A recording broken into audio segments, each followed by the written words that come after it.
Yeah, bitches, what up? Represent Frazier Smith. And I have an old friend as my special guest. Don't you love that song, Mike? Come on, man. I love that song, man, and I'm not that old. I know, but that's Van Halen. They like to hit the ground running. Oh, man. Yeah, that's how they do it. My old buddy from the Hollywood night shift days back on K-Rock, early K-Rock. Wow. This is in the 40s we're talking. Yeah, 1840s. 1840s. Michael C. Gwynn. Hi, everybody. Good to be here with you again, Frazier. Yeah, it's buddy. been, look, across the mics, we stare at each other the way we did back in those Sunday nights when we were breaking all the rules. Man, that was fun. It was fun. We had a great show, and it got a quick start. That show, I just did it basically to get broken into the L.A. market. I had just gotten here from Detroit, and somebody said, go out to K-Rock, and I went out to K-Rock. It's the only place that really didn't have, you couldn't find an owner. There was nobody. Where we looked. Among other things. Yeah, we couldn't find anything. I couldn't find the men's room. No, there was nothing there. It was an old dress shop. And in fact, Phil Austin and I did a show just before you got there. We did one show at the the Pasadena Hilton Hotel. They were actually in a suite. And room service trays are piled to the ceiling. We go in there, and then this old equipment in there that looked like Flash Gordon with the old hand pots. Remember the twisty pots? And we did a show, and then Phil was looking at me like, what are we doing here? And he goes, hey, I think I know something that will make this show work. I got an old buddy of mine. You're going to love this guy. So he brings you out the next week, and by then we moved over to the little dress shop. And gee, I'm sorry I missed that hotel room. It sounds wonderful. Yeah, I think there were people sleeping there. I mean, it was really a weird setup. But then we get over to the dress shop, and here comes Mike, and we took off like a rocket, man. Well, that show went through the roof. And I think we should explain to people who don't really know, including a lot of people who are around the world, that this was a show called the Hollywood Night Shift. And here's how it was presented to me. Phil Austin and I were friends for many years. And Phil's from Firesign Theater. Exactly. Yeah. So one day we're sitting in his house, and he says, do you ever miss radio? And I said, sometimes. I miss it. I'm an actor in the movies now, but it's a magic trick. It's wonderful. You can make things up. You can do anything. You can make sound effects. You can go anywhere in the world. You can take a train ride to hell. And he said, well, you're going to like this, because I was just offered this position, but K-Rock offered it to him first, right? Or was it you? Well, no, they had offered it to me if I could bring Phil in. Oh, okay. Okay, that's what happened. Yeah. All right, so I'm at Phil's house, and he says exactly that. And why don't you come down with us on Sunday, and we'll play radio? And I said, well, that could actually be fun. I was living in the Hollywood Tower in those days, and he came and picked me up on Sunday. And the deal was I would get dinner.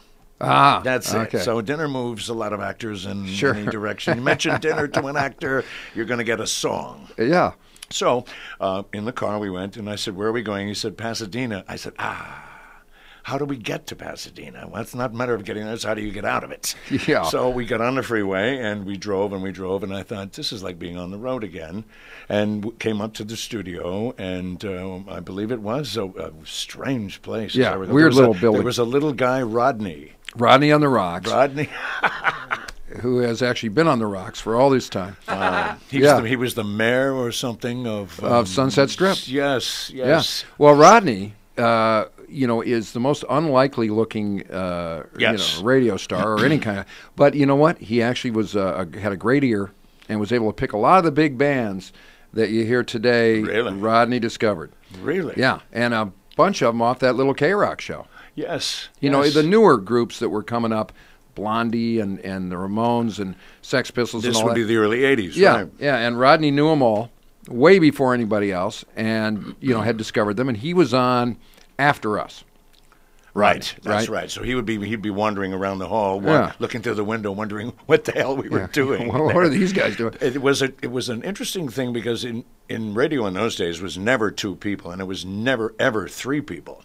Right, it was one guy being a crazy guy, and he was the disc jockey with a funny name, and everybody dug his show.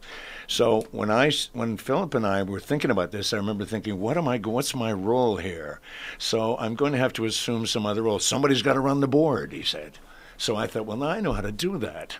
So my contribution eventually became as well as being part of a three-way whip around when people were just dealing with each other on an idea, to run this board which had sound effects, which had movie music, things I would just throw on to stimulate us. Yeah. So that became a part of the show that I really began to enjoy. You were great at it, and you know, you're such a music buff. You pulled a lot of stuff out. Yeah. The other thing I think that was great about that show, mostly it was a younger demographic. You know, they were all listening to Rodney to hear the new punk bands, right? That's right. But you're a jazz guy and a blues guy, and you would pull out this old R&B or old blues or particularly old jazz, and play it as background music for our show. That's right. And you just slide it in and out. You know, I didn't even know what any of that music was, but you'd all of a sudden you'd hear something come up, and it'd be like Coltrane. Yeah, and that's Thank you very much. And now, brought to you. I'm going to tell you who this is. Who is it? Bird. Charlie Parker. And then he says, beat it, zebop. So we would play music like this, and then it would lead to something which eventually led to, brought to you by Valium Cigarettes. We had Valium Cigarettes was our main sponsor, and then, of course, Victor's House of Barbecued Bats. Yes. Home of the Flatback. And Bob's Beachside Butt Hut. There you go, the Butt Hut. The Butt Hut, which was great sponsors. Excellent. And the Valium Cigarettes, all-time favorite. Yeah, they didn't have much money, but they loved us. Yeah, and we had we needed love in those We needed days. love, and we had a big following. It actually worked. That was the thing that was amazing to me. It did. It got a big following. My favorite review in the Los Angeles Times was a review the Hollywood Night Shift got for excellent script writing. Did it really? Because we didn't we never wrote a script. There was never a script. There was never a pen. We didn't have paper. We didn't have a pen. So when they loved our scripts, I thought, okay, we're doing something right. Because basically we were following a form. We were contributing to what radio was, sponsored, people telling stories, the way the golden age of radio was. So we were paying homage even then to them. Yeah, so without realizing it. Yeah, exactly. But we followed a form because I remember thinking, if we're just going to be looking at each other and going, okay, so I don't know, Bob, what do you want to do? What's a hell of so hot today, wasn't it, Bill? I mean, we're just going to go in the toilet here. Well, no, you saved us by coming up with that format, and you know, you were driving the whole thing because everything came. You were sliding the pots up and down. Yes, that's true. Let's play our old theme song, Dick. Can we? Shirley and Company, my You've friend. Got it? Yeah. Do we have the video too? I think we got the video. You ever see that video? It's a groovy song, man. Yeah. That's it? Yeah. Our theme song, bro. This was part one, though. I think we opened up with part two. Oh, did we part two? Part two. Yeah, see, this is early. We started with the B-side. B-side was just an instrumental? Yes, and it jumped right. It's right. It was only instrumental, so because you never want to talk over somebody singing. No, you can't do that. One of the cardinal rules of radio. Yeah. Well, I always do it anyway. And what the hell? You know. Now, when did you start? Let's try to find that. When did you start in radio? What year? Radio in 1961. When I was in school, the third grade, the ninth grade for the third time, they began to worry about my scholastic ability, and I pretended I was retarded a couple of times just so they'd leave me alone. But they wanted always me a to good move. Well, exactly. They wanted me to get interested in something, and I never really could. I just wasn't interested in anything until I heard a guy on the radio from WLAC, Nashville, Tennessee. Oh, I remember that. John R. John R. John R. would play Bobby Blue Bland. He would play all these tunes, and he always sold a couple of chickens on the air. Yeah, friends, come on down here in Dixie, and he was one of those guys. And it had about a 10 billion watt. Yes, 50,000 clear channel. Clear channel. So I said to myself, that's what I want to do. So I went to the counselor in school now, and I'm in the ninth grade, and I had a missing tooth. I had everything going. And where were you going to school? I was going to school well, by then we had moved to Toronto. My father was a jazz musician, so we had moved. So they sent me to this new school. I didn't know what the hell I was going to do. So when I told them I was interested in radio, they said, oh, wonderful. And they gave me a book, How to Fix Radios. And I said, no, I don't want to fix them. I want to come out of them. Well, that's when another note went home. Michael is exhibiting signs of graduate. So I wrote letters. And I got a summer job in a little station up there, and I started doing it. And And the manager of the station called me in and said, you know, son, you do this rather well, and you have this job every summer. So that was it. I never went back to school, and my books are still there, and my lunch. We got to go back for that lunch. All right, here's John R. We got a clip of him. We got so many things to do here, man. It's pitiful. Oh, yeah. Pitiful. We got to talk about some of them chickens. Now, you like fried chicken, Come on, I know. Obi. Yes, sir. Everybody does. How would you like to have fried chicken on your table just about any time you wanted it, huh? I like now, that. Look here, baby, you can. Yeah. You can if you just listen to old John R. I've got an offer for you that will put that fried chicken on your table in no time. The Wright Poultry Farms will send you 110 of the finest baby chicks you ever saw for the low, low price of just $2.95 plus 50 cents handling charge plus COD charge. Now, That's unbelievable. Actually, for $2, you can get some chickens. Yeah, a bucket of chickens. And then you have to wait till they grow old. No, and then... you've got to feed them and take care of them, and then you're going to have what's called sudden fried chicken, and that's where you just plug an electric socket into their little feet, and you get yourself some sudden fried chicken. Yeah, come on down now, $2.95. It's like the Colonel Tom Parker. Remember, he had the or was it P.T. Barnum had the dancing chickens because he put them on a heated surface. That sounds like Edison. And then they'd be dancing. No, I think it was P.T. Barnum. Was it P.T.? Yeah, but this guy's awesome. That was my guy. John was my guy, and when I started doing him on my show, people would be like, "What the hell, son? Who are you?" I thought, I'm this guy. I'm going to be this guy. Who was I? I was Incredible Lee. I invented a name, Lee Vance. Vance was slang for weed when I was a kid. So I was Incredible Lee Vance, and I just would do John R. And the problem was, when I finally got really to working in some big stations in San Francisco and New York and L.A., it was the black stations that hired me. Sure. Because they wanted that guy. Well, he was a white guy, John R. John he sounded black. Yes, sir. He was Dixie because it's Dixie. It's the South. Yeah. And those guys did radio better than the Northerners, which were basically, and now some wonderful music in the make-believe ballroom. It's a lovely day. They were far too polite for me on the air in the North. The Southerners, man, I would drive through Mississippi and listen to a guy named Ugly Al, the soul mouth of the South. Now, nice. you gotta be. You gotta be good if you gotta be good at radio when you Yeah. start doing that kind of picture talk. Yeah. So I thought I'll be this guy for a while, and I was, and then. How'd it catch on with the crowd? Well, they loved it. The problem was they would come knock on the door to meet me, and they would see me, and they would go, "This is not the guy." You know? No, they would look over me, going like, "Yeah, but where's Incredible Lee?" And so finally, I said, "I'm just working here. We're not allowed to have visitors because I'm here checking the tubes. I'm the engineer. I'll tell the Incredible One that you called, though. So thank you for coming." It's like the Wizard of Oz. Yes. You're the guy behind it. Well, when I was a kid, there was a saying: children should be seen and not heard. I wanted to be heard and not seen. Yeah, perfect for radio. Yeah, absolutely. Did we find Shirley and Company too? No. No? All right, let's go with one. Just for a minute. Yeah, move into it. Move into it a little further than if you can. Yeah, because I know what you mean. The other two is our... yeah. We'll be white-black. I mean, I used to do that on the air a lot. Nobody ever got that. Nobody got that. No. Now, so you're doing radio in Chicago. Yep. And in San Francisco and New York. Yes, friends, Hollywood Night Shift. Shame, yeah. It's a coolie cool. If you can't dance too. Yes, Didn't they have a video that got big?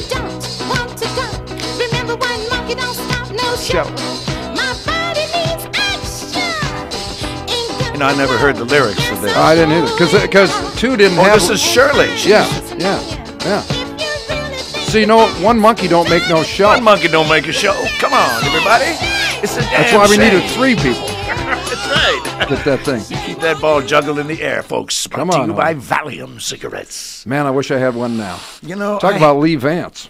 The Vance. It's Vance. Vance. Oh, Yes, sorry. You see. Oh, Yes, my I see. God. From the north, are you? Oh. You say you must get down south to get the Vance. So you're doing radio. Yeah. And then when I met you, you'd been doing a lot of character acting in films and also TV. My last radio job was in Los Angeles, KGFJ, where I was fired for playing too much black music, which is funny because it's a black radio station. That is funny. They didn't like my flashbacks. They wanted them to be the ones that the 19-year-old librarian chose.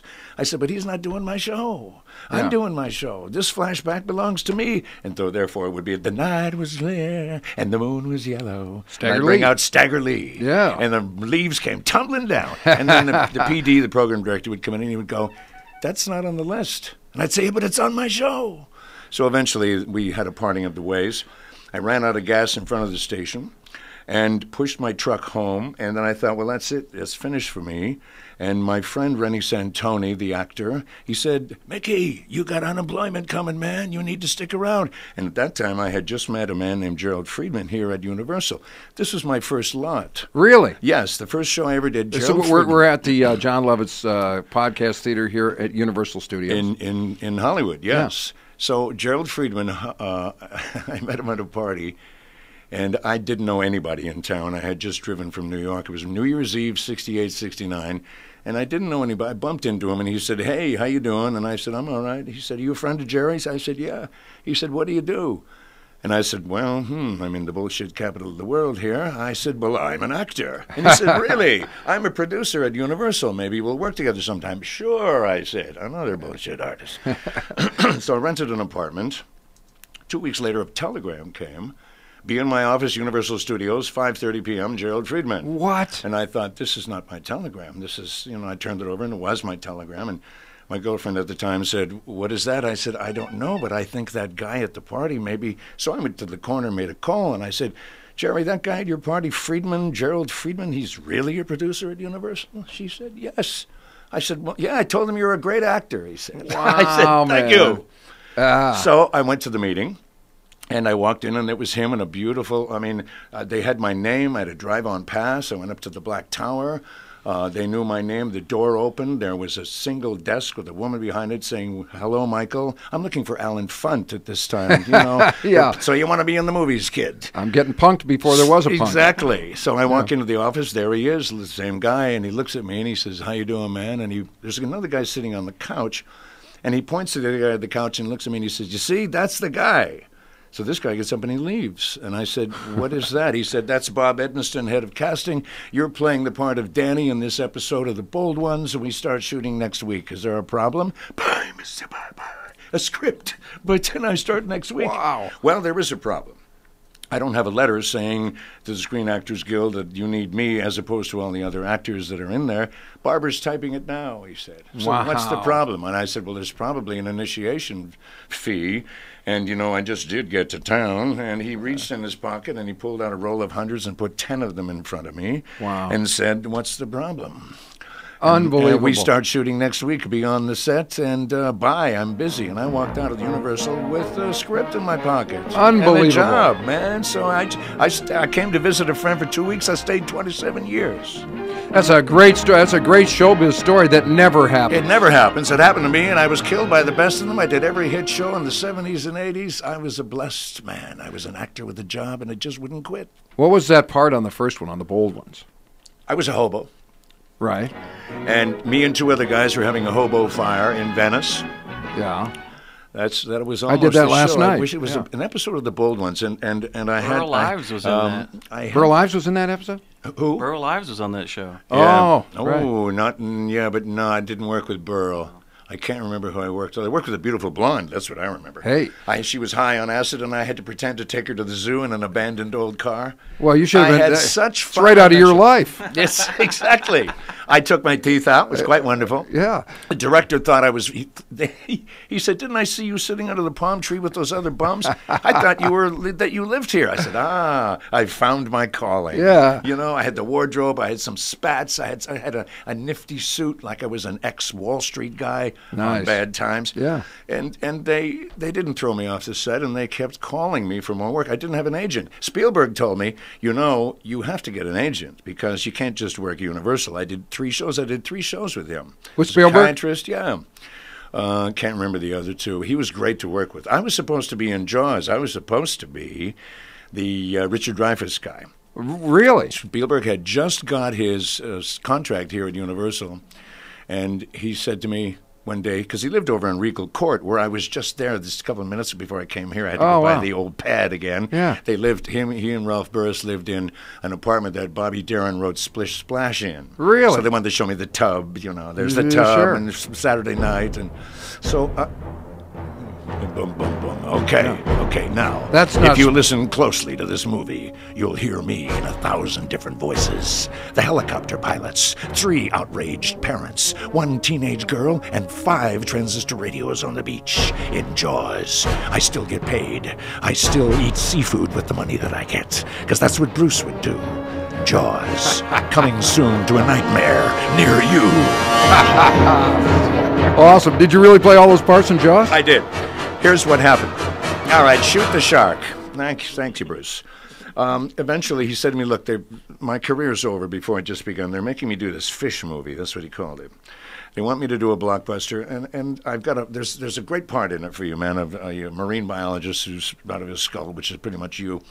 So I was ready to go, and then a couple of weeks later, he said, well, they don't know who you are, they don't know who I am, so they tell me I need Richard Dreyfuss. That's a big phrase in Hollywood, as you know. They tell me I need this guy. So it wasn't to be. Maybe 2 months went by, and I'm shopping somewhere in North Hollywood, and I hear Gwen, and I turn around, it's Spielberg. Hey, man, this movie is the end of my career. I can't believe it. But I need some voices. Come down to Goldwyn tomorrow. I need some looping, some people. I need transistor radios. Just come down. So I said, okay, have some money, pick up the rent. Yeah. I went down and I saw some footage in what looked like a very scary movie. It was all black and white footage. So I did transistor radios, WABC, 75 degrees, awesome. big, beautiful day on the beach, boom, did that guy. I'm also all the helicopter pilots. We got a shark down there, Bobby. Okay, babe. A couple of outrage. I just did things for maybe an hour. Yeah. Maybe 6 weeks go by, I get a phone call at the house. We're sneaking it at the Dome.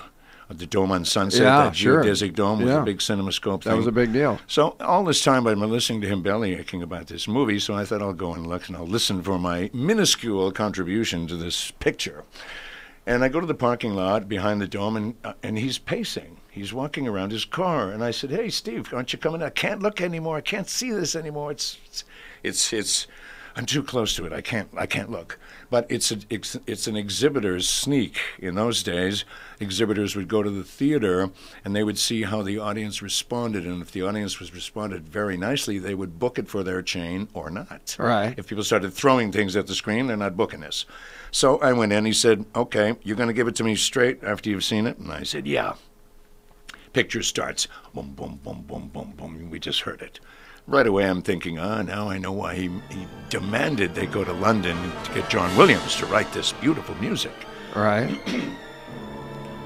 15 minutes into the movie, everybody is staring at the screen, paralyzed with wonder. Then, the first introduction of Bruce, where he says, I think we're going to need a bigger boat. Yeah, right. The place, there was popcorn in the air. People were eating popcorn like this. 20 minutes later, I looked behind me. All the exhibitors were gone. They just bolted from the theater. They booked this thing right away. Wow. So when it was finished, I'm in the parking lot, and he's still pacing. Bruce Spielberg, the master. Well, he said, what do you think? I said, okay, you wanted it straight, didn't you, pal? Yes, okay. From me to you, right away. It's entirely possible, sir, that you have directed and created a seagoing saga, the likes of which will outlive all of us. Wow. You're bullshitting me, man. No, I'm not. It's a stunner, pal. And that introduction of the shark was so unexpected in his shock. And he said he gave credit to his editor for that. I believe it was D.D. Allen. I could be wrong, and if I am, I apologize. But I think it was D.D. Allen who said, you're telegraphing it, da-da-da-da-da, joke, joke, shark. Don't do that. Joke, joke, shark. Yeah. 3 or 4 frames in there, and you're going to make them jump out of their seats. So he gave her credit for that. And to this day, I still get D.D. checks. Shark. Didn't she do the mashed potatoes? Yes. Yeah. Very sharp. Come Very on, nice. So to this day, I still get checks from my minuscule contributions. That's how much money this movie made. But the deal is, every check I get, I take Madame and several other people out to a very expensive seafood restaurant, and we eat what the shark would eat. I love that. So after that, Spielberg doesn't return his calls anymore. Wow. That happens. But that's cool. Those are the early days before Spielberg was big. Before he was big. And then he got big. And then I was also, 1941 was my idea. Was it really? Yeah, because it was about a radio show that was interrupted with Joseph Cotton in Los Angeles. December of something, 1941, because the Japanese were thought to be lurking in the vicinity. Right. And I said, there's a great story here. Yes, there is a great story. And it was going to evolve into a great story until the Saturday Night Live people got involved. Then it became something else. Yeah. Which is fine. I mean, you know, that's the way the business works. That's how it works. Yeah. Those are great stories, man. Hey, do we have Pete Winfield? Who's that? Yes. Well, this is somebody I can't believe you can't remember. You turned me on to this. Pete Winfield. Yeah, we used to play this on Hollywood Night Shift. And this is something you brought in one night. See if you remember this.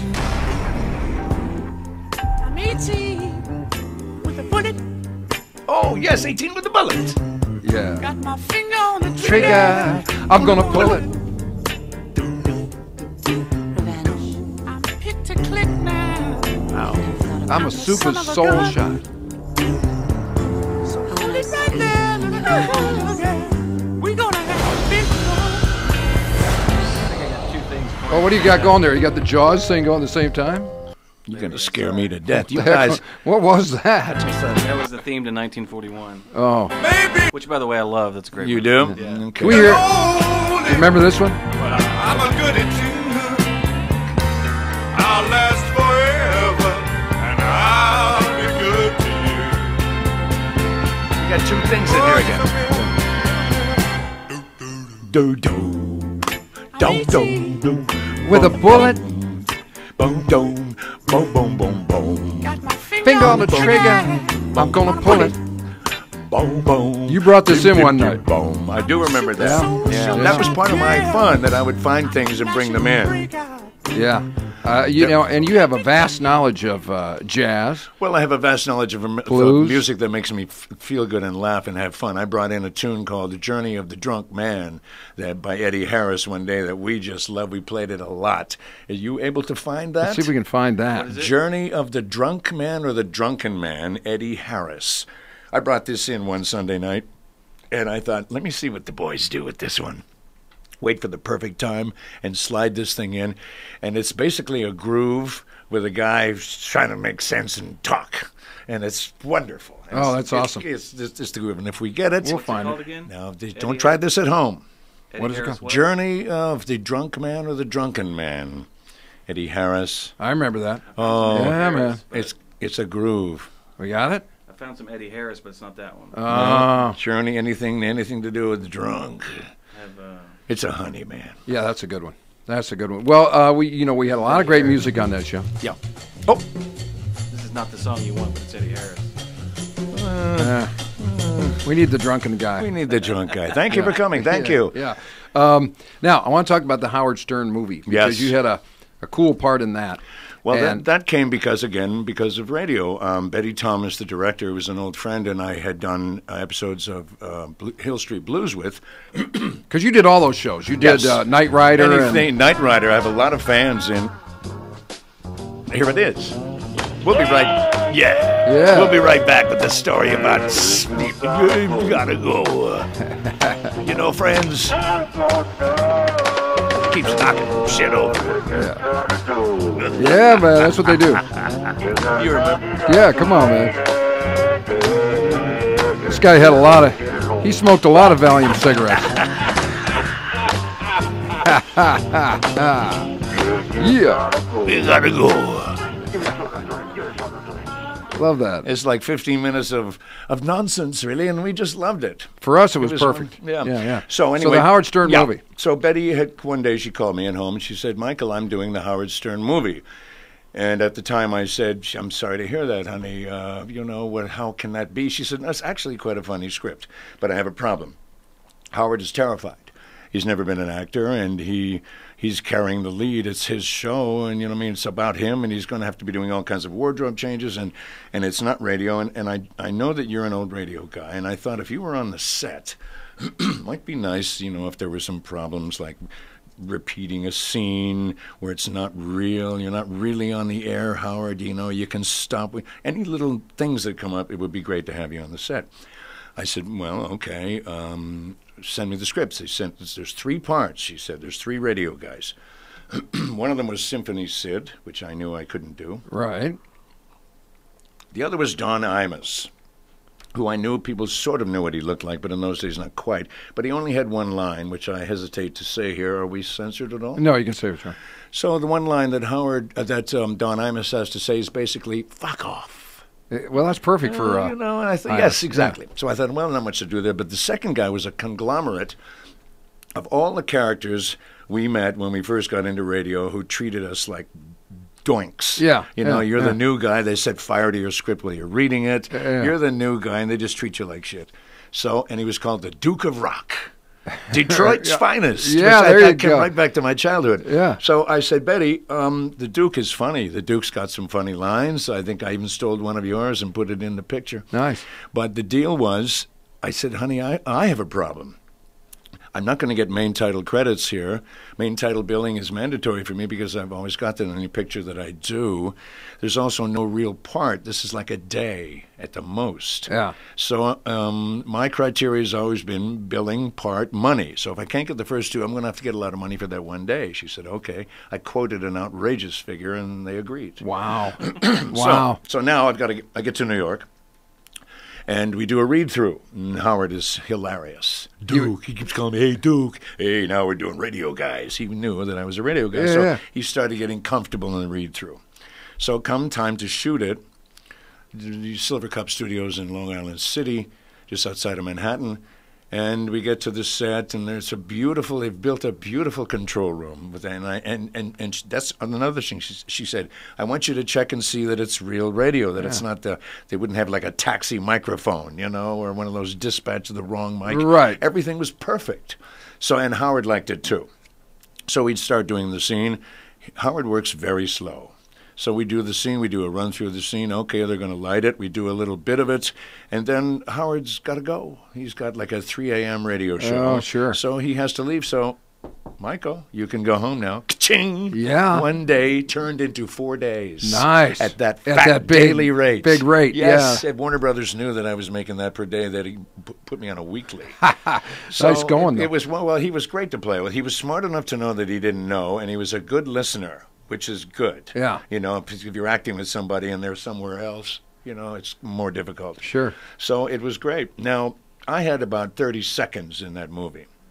I've done second and third leads in movies, but never got the response I got on this. Yeah, well, I was going to say. It was incredible. No matter how small that part was, it got a huge response. I was standing in front of Grand Central about 2 o'clock in the morning on 42nd and Lex, and I hear Duke, Duke, Duke, Duke, and I'm looking around, somebody's singing the Duke of Earl. What is it? It was a van of teenagers who did a U-turn on 42nd to come back around to my side. I was out having a smoke, so they could sing, it's the Duke, it's the Duke. I mean, it's applause coming from teenagers on 42nd at 2 o'clock in the morning for my 30 seconds. Well, but you played that 30 seconds pretty well, buddy. I believe I said something to him that I got from you. I think at one point I said to him, and he was like, oh, Duke, I really like your stuff, and I was like, yeah, don't hurt yourself, kid. Yeah, there you go. There you go, homie. That was my hook. Yes, and if it can't be good, be bad. And that's another your one hook. that they love. Yeah. That's a good one. Well, the other one I liked was when you said that it was supposed to be a Detroit station, and they had put up a billboard, a billboard saying Detroit. Oh. And tell the story about the drunks who were out front. They called me and they said, we need to take a picture of you. We're going to put it on the side of a building. Really? I said, that ought to be fun. So I went to a studio in Manhattan. I took a couple of shots, and then Betty called me and she said, you're not in this shot, but you need to come over tonight around midnight because we're shooting the exterior of that building. You need to see your big mug on the side of this old building. I mean, it's like 6 stories high. I said, okay, and I showed up. And it was rather startling to see that. I'm like this. Detroit's finest, the Duke of Rock. Detroit's finest on the bottom. So I go in and watch the shooting a couple of moments, and then I start heading home, and I come out to go to my car, and there's 3 or 4 guys. It's a vacant lot next door to the building. Right. And they're out there slurping some wine, and I thought, this got to be good. And I got really close to them, and one guy said, Jimmy, I thought we was in New York. What do we do? How do we get to Detroit, man? Shit. Oh, fuck. So I thought, should I enlighten them? No. I'll let them live in their fantasy. They're going to think they traded down. It still runs somewhere in the world, Private Parts. I mean, Yeah, good movie, man. yeah. Did you get along with Stern? Oh, Stern was wonderful. He was great. Like I said, he was great to play with. He knew that he didn't know, and he brought something to the table. Yeah. That's what I thought he did great in that yes, movie. Yes, he was. Yeah. And I was very impressed. It was very funny. When the screening happened in Manhattan, I went to it, and the place was knocked out. Oh, yeah. I mean, and when that shark showed up, hey. That was my agent. Yeah, that guy. We're going to be right back with Michael C. Gwynn. This is a fun show here. Frazier Smith. We'll be right back. We'll be white-black. Yeah. Watch me! Watch me! I got it! Watch me! I got it! You're listening to the GoCast I Network. got something! Hey guys, this is Danny Trejo, and when I'm in Huntington Beach, I go to my favorite restaurant, the second floor. The second floor has my favorite food, and man, you have to see their colossal burgers. You need a damn machete just to cut them. And they were just voted the best fusion art restaurant. Tattoo art from some of the biggest names like Jack Rudy and Rick Walters. Every Thursday night, art shows featuring legends to local artists come in, and you can meet them in person. You can buy the art right off the walls, and all sales go right to the artist. After 10 p.m. Thursday through Saturday, well-known DJs spinning an eclectic mix of music, and you've got to check out their late-night menu.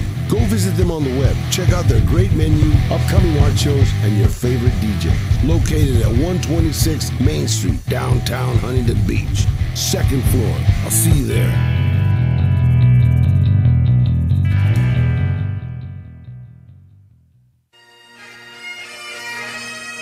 Yo, this is Roddy Piper. You're listening to Rod Pod. I got something free for you. Gamefly. You get it free. You save it for 15 days. Play it all you want. No late fees. Get it back when you want. Got every game. 8,000 games. They got the Legends of Wrestling. My son Colt plays that. I don't play it as you. I played as The Rock. You're the Rock in the Legends of Wrestling? It's the only guy who can put the rock bottom on you. Do you know what he cooks?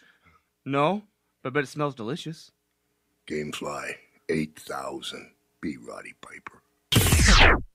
Before you hit fast forward, listen to this. It's the big hot rockin', non-stoppin', less talking, boss jockin', head knockin', finger poppin', yanking, crankin', hiney spankin', wham bam, thank you ma'am, 50,000 watt blowtorch of rock and roll! That is the Dick and Darren Show. Dick and Darren downloaded 185 episodes. It's pretty good for you. You'll like it. Up in your ear hole. On the GoCast Network. We're back on the GoCast Network. Started. Yeah, well, that happens. Oh, man, Fraze, this is so good. Man, I'm enjoying this show. The great Michael C. Gwynn is with me, and he is... you're so fascinating to me because you've done so much stuff. You've done all the things you can do in the industry. You've done voiceover work. You've done acting, hosting. Yeah, I was very lucky. Yeah, radio. I mean, all the way down the line. Yeah. I still miss the fun and the speed of radio. When I first got into acting, I thought, this is so slow. Well, yeah, I'm going to be here all day doing 2 lines. Well, I remember, remember Rodney's first thing that he did was Rodney Dangerfield's was, I guess it was Easy Money, but he was talking to Chevy Chase, and Chevy had said to Chevy, "How come we got to do it again?" Yeah, right. Yes. Well, because they have to shoot it from another angle. Yeah. Hey, why? We just did it. All right, come on. It does move slowly. It moves slowly, and it moves, and the skill is different. You have to remember what you just did and do it again. You can't do it differently, but your instinct is to do it differently. Yeah. And, the thing about radio is it also reaches people. And now I know they say, the internet and shows like this, podcasts and stuff are taking away from terrestrial radio. But terrestrial radio, the thing I always loved about it was it's the best way to reach the people. And quickly. We had kind of a viral moment with Hollywood Night Shift. Yeah. That was our show at K-Rock, and when we came on there, they didn't even have computers, so there was no viral. That's right. But that's what happened to us. We were on the bottom end of the dial, Yeah. and everybody had forgotten about that station, including the people who wrote the checks. And we were down that, but they were AM and FM.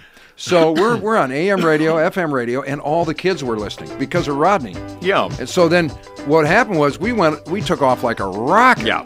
Because And there you was can only nothing- do that. Well, there was nothing like it going on. At that time we were doing this, there was only as I mentioned earlier, the disc jockey show, the guy with the name who played the records. Yeah. There was nobody doing it. Then there was all talk radio, which was, to get back to your point, radio now is informational. You want to know what time it is. You want to know what the weather is. You want to know who won the game. You want to know what's going on in Washington. It's information. It is not fantasy. It is not fun. So what we did was we took people. I remember the day I brought in a sound effect of a train from the point of view of being inside the car, and I just started it, and we took that train ride to hell. Train ride to hell. And just when we did 3 or 4 episodes of that particular event, and we went deeper and deeper into the minds of people.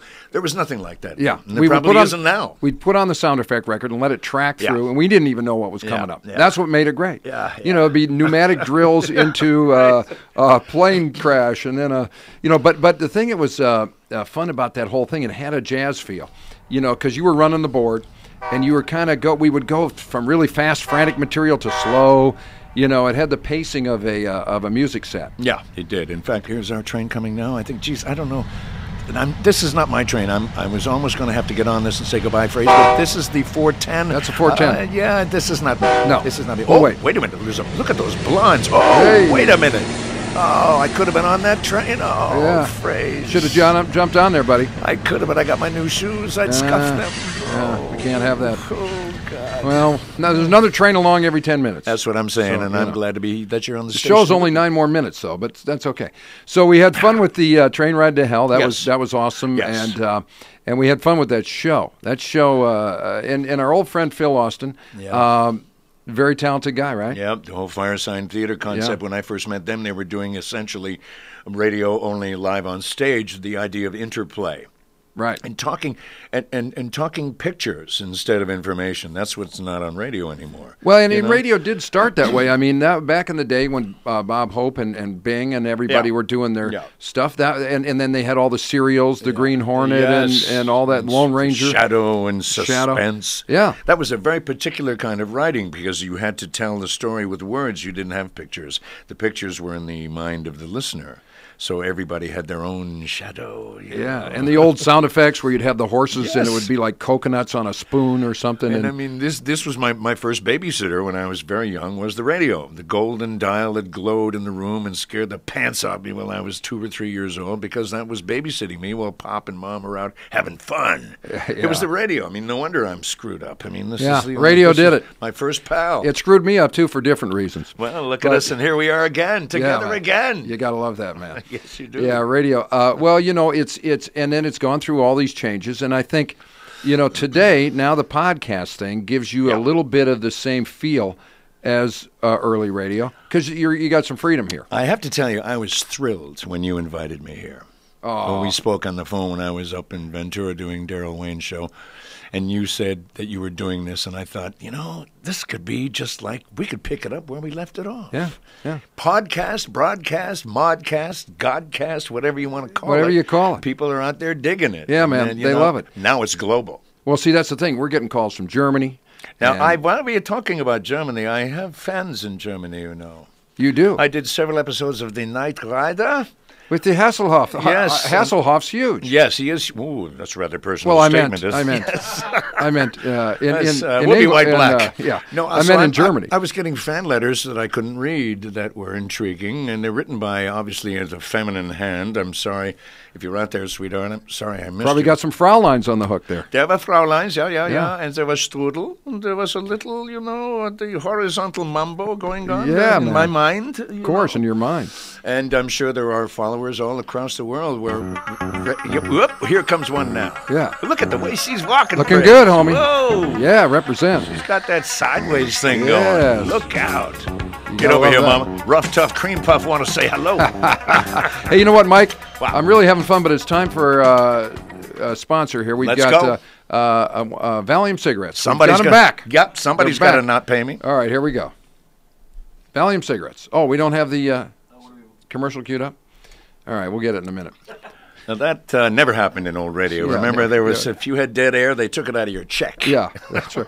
Fortunately, I have no check here, so they can't do anything. Well, you said that. At least you were upfront about that. You said you were paying scale, which here's zero is the scale. That's the scale. That's how the scale starts. It escalates when we start getting the big sponsor. And you know that's going to happen. Once you pick up Valium cigarettes, you're on your way. Now, here's the thing. I live in New York now. Say somebody comes along, some far-thinking, futuristic-minded, wealthy person out there who decides to sponsor a show of this kind, and perhaps we could even still do it, the team thing. The fact that I'm 3,000 miles away doesn't matter. Mean anything anymore. Right, Dick? You can still do can we do a podcast? Bi-coastal podcast? So, yeah, man. I mean, let's do it, homie. Let's do it. The big circle's come around. I love it. I have a nice studio set up in my house, in my office. Great. And I still do voiceovers from there. And I am also reading books. If you're a fan of the old pulps, www.radioarchives.com are paying me to read the old pulp stories like the Fu Manchu. You getting paid to do that? Yes, I'm sitting in my kimono reading down while it's snowing. How do you get these deals? Well, they called me. Ah. At least they said that. Perhaps maybe it was a gift from above. You never know. At any rate, radioarchives.com, I've done like 5 series for them now. Dr. Yen Sin, The Adventures of Space Cadets. I mean, all matter. Oh, and a couple of noir detectives. Oh, you love that, like Nick Danger. I did Night Beat. I did a whole show called Night Beat. So, I mean, I'm basically... You're perfect for those. Well, and you know, and again, radio, no 5 a.m. makeup calls, no You gotta love that. calls. You just roll out of bed in the kimono. Yeah, you got a tuxedo on in your mind. That's all we need. That's to all know. you need. Yeah. All right, do we have the commercial set up yet? Take a break, you mean? No, what we were going to do is play some... Did you find Infatuation? Infatuation. Oh, yes. We'll get it. I got it. All right, here we go. This is our sponsor. Oh, here we go. Yeah, This our is one it. sponsor, Valium Cigarettes. Take it away. Feeling low? Feeling down? Would you like to pick up your mood? Would you like to pick up your pants and get into the day? Would you like to walk with a happier step? Would you like to feel like you're somebody again? I know the feeling, friends. You've let yourself fall into the rut. There's one way out, and just one way. And that's when you decide to respect yourself and pick up a pack. Valium cigarettes. What do I mean by that? Well, just listen. Yeah, that's right. Valium cigarettes, folks. You don't know if you're coming or going. In fact, you don't care. That's right. You can live in New York and Los Angeles at the same time. In fact, you can live in Germany. You can hang out with David Hasselhoff and a shark named Dee Dee. It's all happening when you've got Valium cigarettes. Yeah, man, Valium cigarettes. And while you're at it, stop by Victor's, the house of the flat bat. Victor's house. Yes, Victor's. Ooh, you're all jangled. Your nerves are jumping up and down. You don't know whether to go or come and go, just like Frazier says. So what do? You have lunch.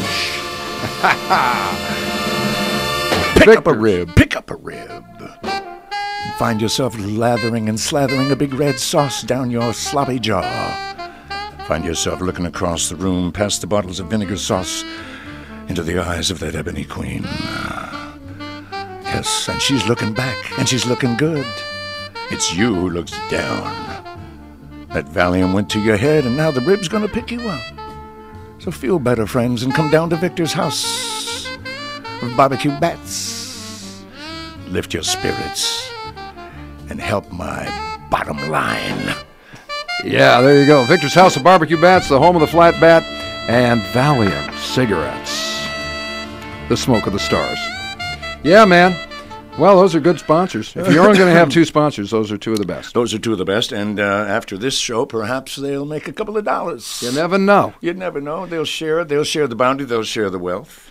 And we're going to do a show. I like this. We're going to do the show. I do. Yeah. Now, the time is it's 3 hours difference. Well, you know, if you're smoking Valium cigarettes, what's 3 hours? Wait a minute. Do you do the show every day at 1 o'clock? Well, not every day, just Tuesday. Okay. Yeah.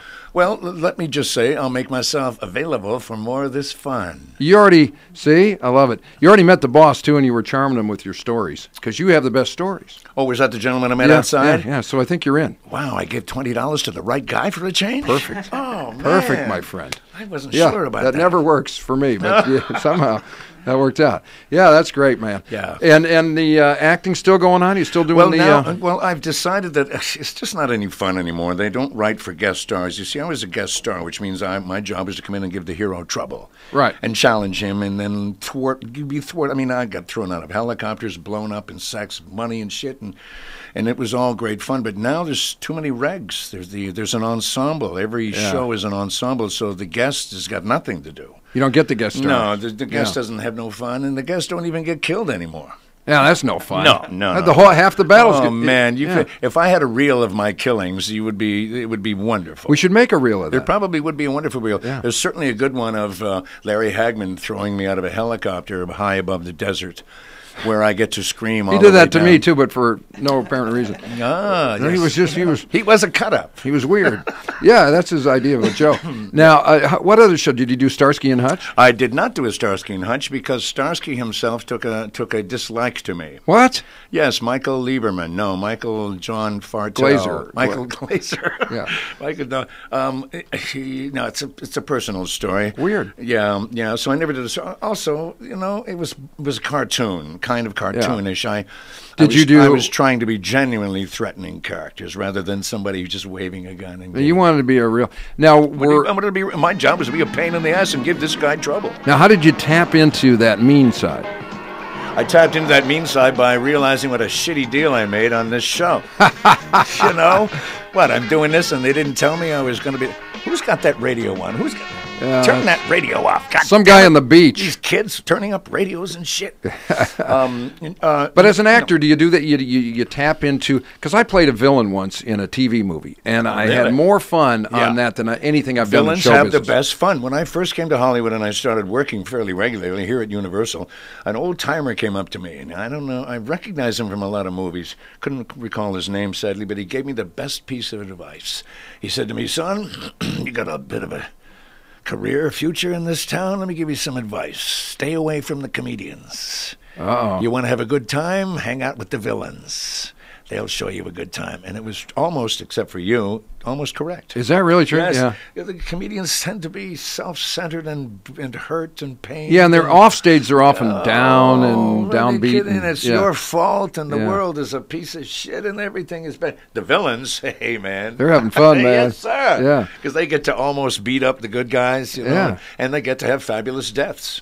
Yeah, they do. Oh, That's I was always once blown up in a sack of $17 million that was in a sump hole. So me, $17 million and a whole sack of shit went up in the air in the front of a helicopter on a whole other show that I did with Brian Dennehy. Really? Wow. I hope you pocketed some of that. In fact, before we blew it up, we played poker. And we had a tray the size of this table filled with $100 bills that the Treasury had given. But, we were told, try to spend this and you'll do a little time.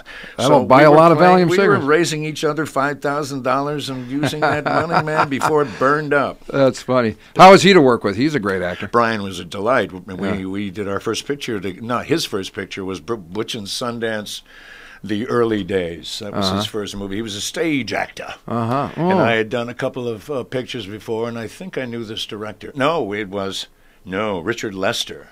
Oh, great director. Who actually tried to kill me. He did? Oh, yes. You mean for real? Yes, for real. He on a stunt or what? Well, on what should not have been a stunt, but which was a stunt. On the script, it said I played Mike Cassidy, Butch Cassidy's idol when he was a kid, and he had one arm. So one-arm Mike was, the older brother of Butch. So they this is Butch and Sundance, the early days. Right. So they got a young Paul Newman and a young Redford, and myself playing Mike. So in the script it says, scene 23, Mike Cassidy sits astride tired old horse, and says to two outlaws, "Has anybody seen Butch?" That's the scene. So I get to the set. We were in Santa Fe, New Mexico, and I get to the set, and my horse brings to my trailer. My horse is Jack. I got an apple for him. You know, the first thing you do with your horse is you give him a snack so he likes you because you're going to be kicking him soon. Sure. So Jack and I got along. So I said, listen, let me take the horse down the trail to the camera setup. It's a 5-camera shot. It's going to be a long shot of me standing aside this tired horse. So I get to the set, and Richard Lester comes up to me and he goes, "Oh, Michael, you look marvelous up there. Now, in this scene, you see that cabin in the distance and the smoke coming out?" You said, "Yes, okay, and the camera's here."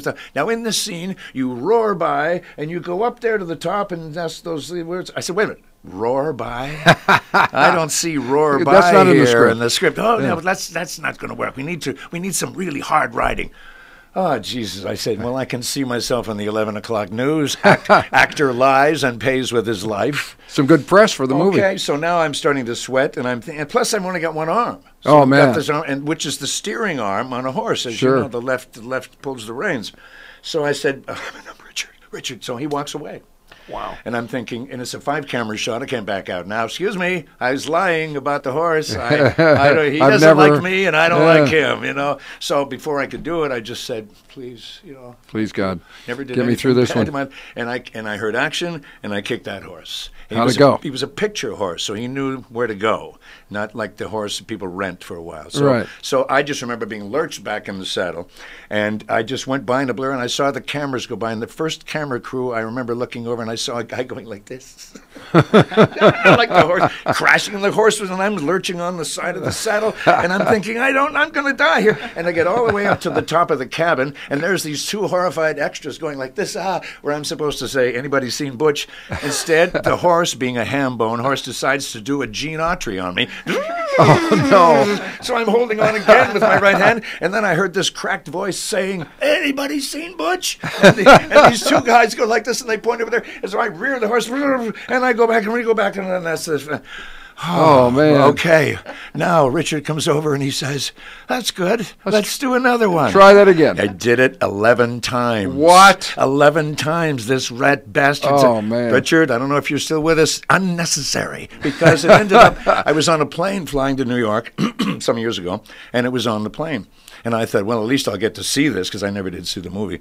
So I'm waiting for that shot. I'm waiting for the shot. It's a long shot. Could have been anybody. Oh, man. 11 Isn't that times. how it always But works? I'll tell you something. The wranglers of the horses, they knew I was being given a test. This guy was trying to kill me. Yeah. So when I got to the bar that night with a brand new butt, Yeah. and I walked into the bar, and I got a standing applause from the stunt guys. Yeah. They saw that I stuck in there, man. Mikey. With one guy even came up to me after take 3, and he said, "Look, I've tied a little thing for you to hold on to the back of the saddle with your left hand." So, because I was lurching all over the place. Yeah, man. So you want to be in the movies, do you, kid? Wow. Yeah. Yeah. It's harder than it looks. Yeah. Oh, the best direction he ever gave me, though, was when I first showed up on the set, and I said, "Here I am. I got a guy. You got a hat. You got everything there." I said, "Yeah, I got a few ideas about that." He said, "Don't have any ideas." Oh, I thought, that's interesting. Interesting direction. Just don't have any ideas. And what that is saying, bring some spontaneity, let it go flow as it comes to you. Yeah, and get rid of it before we shoot. Yeah. Wow. You know. Is that the show? Are we out of time? All right. Listen, I got to tell you, it was a real pleasure. You know I love you, man. Yeah, I love you too, Frazier. You're the Let's greatest. do this again. I was a little trepidatious about us wanting to do what we've always done, but we've always done this. So what's the... It's a natch. How long has it been? 30 years? 30 years. It could have been 30 minutes. Folks, come on. This guy wasn't even born. What are you talking about? It's my birthday today. I'm 45. You are? Oh, come It's your on, birthday man. today? Yeah. Come on, happy 45. birthday. Happy birthday, my friend. Dangerous Thank you. Dick. Very He's nice. awesome, man. Dangerous Dick? Yeah, he's the best. All right, guys, we want to thank you for joining us. My old pal, Michael C. Glenn. Hey, thank you. Love you, man. Great buddy. talent, and hopefully we'll be able to do this some more. See you next Let's time. do it. There you go. Bye-bye. We're catching some Van Halen on the way out, guys. Represent Frazier Smith. Represent. We're out. Signify.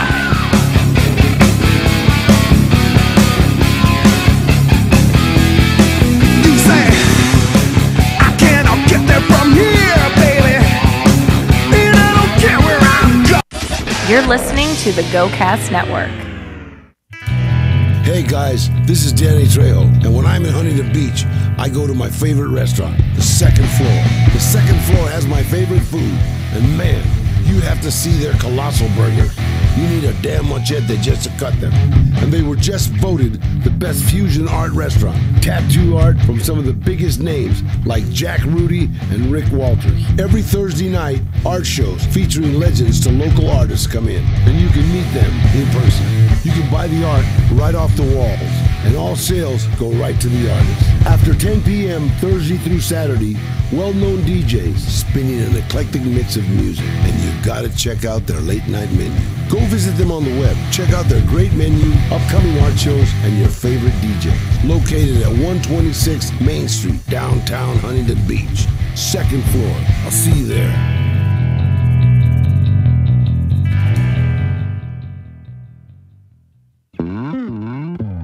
Hey, this is Gabriel Iglesias. The alternative Iglesias, not the one that sings romantic ballads. The silly one. That's right. I'm hanging here with my boy Roddy Piper on the Rod Pod. Listen up, or you're gonna get choked out. We're back on the GoCast Network.